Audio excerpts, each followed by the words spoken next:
teman-teman, apa kabar hari ini? Semoga semuanya dalam keadaan sehat dan semangat belajar. Pada kesempatan kali ini, kita akan mempelajari materi IPS tentang aku dan kebutuhanku. Materi ini penting untuk kita pahami karena berkaitan langsung dengan kehidupan sehari-hari. Yuk, kita pelajari bersama. Kalian tahu tidak? Pada materi aku dan kebutuhanku ada 3 hal yang akan kita pelajari. Pertama, membedakan kebutuhan dan keinginan. Kedua, mengelompokkan kebutuhan. Ketiga, cara memenuhi kebutuhan. Yuk, kita bahas satu persatu.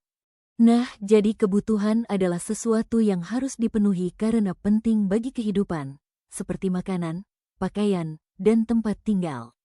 Sedangkan keinginan adalah sesuatu yang ingin dimiliki, tetapi tidak harus segera dipenuhi, seperti mainan baru atau tas model terbaru.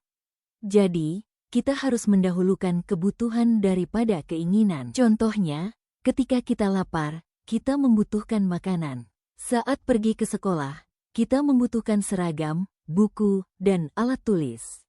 Itu semua termasuk kebutuhan. Namun, ketika kita ingin membeli HP dan jam tangan model terbaru atau mainan baru, hal tersebut termasuk keinginan. Jadi, dapat kita pahami bahwa kebutuhan harus didahulukan, sedangkan keinginan dapat dipertimbangkan sesuai keadaan. Selanjutnya, kita masuk ke poin kedua, yaitu mengelompokkan kebutuhan. Kebutuhan dapat dibagi menjadi beberapa jenis sesuai tingkat kepentingannya, sehingga kita bisa memahami mana yang paling utama untuk dipenuhi.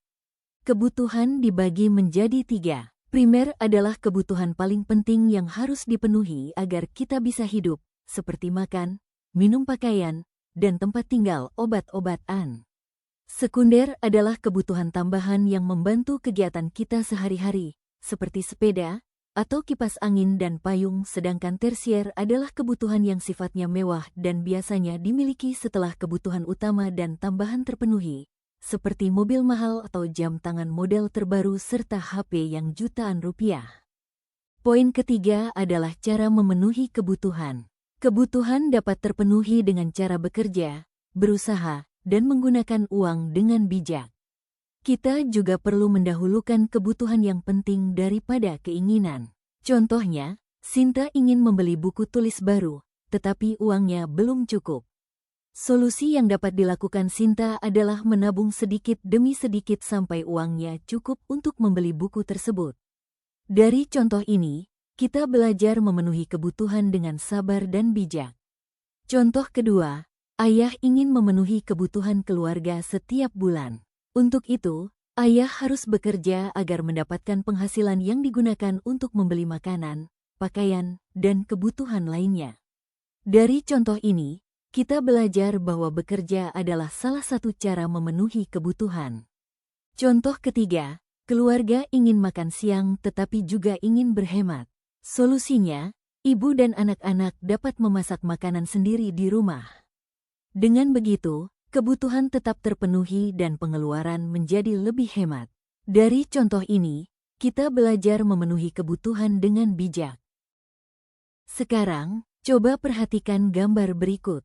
Menurut teman-teman, gambar pada tabel ini termasuk kebutuhan atau keinginan? Berikan tanda centang pada jawaban yang tepat. Yuk, kita jawab bersama. Gambar pertama adalah makanan. Menurut kalian, apakah ini kebutuhan atau keinginan? Ya, benar. Makanan termasuk kebutuhan. Gambar kedua adalah mobil baru. Apakah ini kebutuhan atau keinginan? Betul, ini termasuk keinginan. Karena tidak semua orang harus memilikinya untuk memenuhi kebutuhan dasar. Mobil digunakan untuk mempermudah perjalanan, tetapi kebutuhan utama seperti makan, pakaian, dan tempat tinggal masih bisa dipenuhi tanpa mobil. Nah, sekarang kita sudah belajar membedakan kebutuhan dan keinginan, mengelompokkan kebutuhan, serta cara memenuhinya. Sampai jumpa di pembelajaran berikutnya.